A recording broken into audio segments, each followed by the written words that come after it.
ఇక్కడ ముద్రబోయిన ఉన్నాడు నిన్నటి వరకు ఇన్ఛార్జిగా. ఆయన్ని రాజకీయంగా పైకి తీసుకొచ్చే బాధ్యత నాది.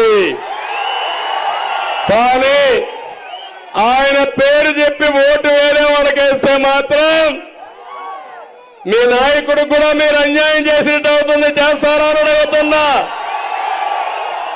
అందుకే నేను మాట్లాడాను.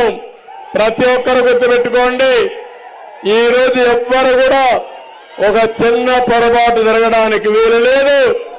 ఆయన భవిష్యత్తు నాది, గెలిపించే బాధ్యత మీది. మీ ఉత్సాహం చూసా, మీ అభిమానం చూసా ఇక్కడే ఉండిపోవాలనిపిస్తా ఉంది. Next meeting కాకినాడకి